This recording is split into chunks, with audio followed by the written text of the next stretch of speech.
Hey guys, Youngblood with you, and today I wanted to talk about an interesting topic that I've seen brought up in a couple different venues, and that's the topic of jump point camping.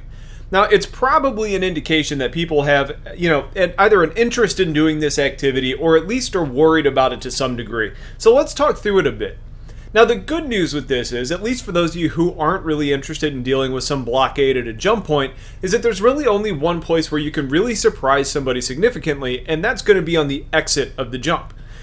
Your sensors would pick up ships before you get into too much trouble near an entry to a jump point in most situations, which means you could end up just leaving and doing something else or finding another route or just do something else. But as far as the exit goes, that's where the ambush could really be waiting. And if it weren't for one fact, that may be a problem. And I think it's that your drop at a jump is going to be at random over a fairly large space. So it could be hard for an opposing force to really be able to set up in an appropriate location to be waiting for you. At least that's the mechanic that I've seen discussed by a few developers before. So hopefully that ends up being the case as far as how they implement and prevent this type of, surprise attack on the other side of a jump point. So with one side out of the equation, let's talk about the entry point. And I think there's a few different ways that this could all play out to kind of possibly discourage players from lying in wait at a high traffic area like this. But it really ends up depending on how these jump points are going to work. Chances are, when a jump is first discovered, it just looks like a shimmery piece of space. However, once it's actually been mapped and stabilized, is there actually going to be a physical ring there or something your ship's computers know just the location of but you can't see it? Maybe it's just a beacon, but the key point that I'm drilling down to is that you could potentially take a lesson from what Elite Dangerous stations have done, or what Eve's gate guns do, in an effort to discourage things like loitering.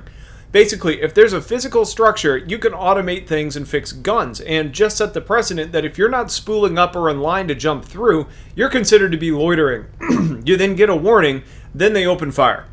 Now, if you fire back or try to destroy the guns, which you could probably do, you're probably then going to end up with a bounty. That's one option.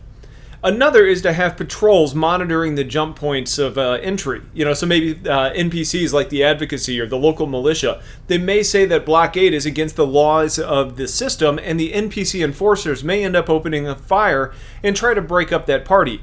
Again, attackers then may end up taking a bounty, especially if they retaliate. Either way, if you end up picking a bounty, then other players may want to take you on as a mission, and that may help to also regulate the entry jump points. Either way, once real players have a chance to engage in PvP and kind of ruin your little plan, it's probably going to happen that they're going to step in and try and get involved in some way. For the record, I talk about discouraging players from doing, blockades and stuff like this, but I'm not actually against this tactic. I just think it needs to have a bit of give and takes, just because otherwise everyone would just sit there and wait. Now, I've heard a few people mentioning that potentially there's a few negative effects on your ship for sitting in close proximity to the gate for too long. Maybe that ends up being a drain on your power plant or your fuel, or maybe the radiation is enough that it starts to break down the hull of your ship over extended periods of time. But there could potentially be environmental factors that end up being kind of a regulator. It's also interesting to consider where these types of things could take place. If you start thinking about a player trying to run a blockade in Castra or some other heavy military system, it probably isn't going to last long. But if you're talking about some outer system with little to no security, then it could easily happen. And then you're talking about, the locals there maybe not caring at all. So maybe the gameplay balance then becomes where you would host a blockade and what the system rules are there. Now, I think what we're going to probably see is that, depending on your location, you may end up seeing an increased frequency of how often there's going to be a blockade, which also then adds to the danger of shipping to a destination known to be high in pirates or PvP. Even with all that being said, though, I'm interested in more details on how long it takes to jump. What impact other jump engines have, the size of the ship, etc. Basically, we know a merchantman is known to be a blockade runner, but does that mean it can enter a jump point quickly too? Or is that just in regards to the shielding and engines? We don't really know, but if there's any game mechanics that allow you to fly past those that are trying to stop you and get through the jump point with little effort, then your choice of ship becomes a bit more relevant too.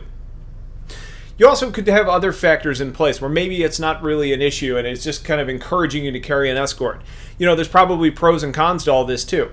If you've got a bunch of ships that are going to sit there with their engines off, just waiting for people to come into place, kind of being as stealthy as possible, and then once they see these ships, then they attack, there's going to be different ranges. So I'm really interested to see what direction CIG goes with this, because they could take a lot of different approaches. They could say, we're not going to have NPCs do this, but if humans want to do it, great, we're going to let players regulate players.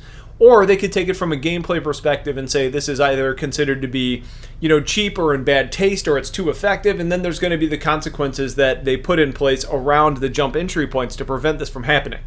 I don't know what the final decision is going to be on this. Part of me leans a little bit towards letting the players, kind of regulate players.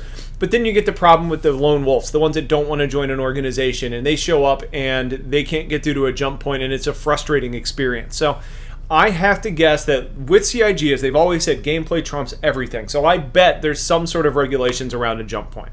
So it's one of the more interesting topics that I've had on my mind lately. I've kind of theory crafted a bunch of different things that I can't even cover in this video, but I would love to see what opinion you guys have. So if you have thoughts on how it may work or how to balance it or where it may happen, put them in the comments. Otherwise, I appreciate you guys watching. Stay tuned for more videos soon, and have yourselves a great day. Take care.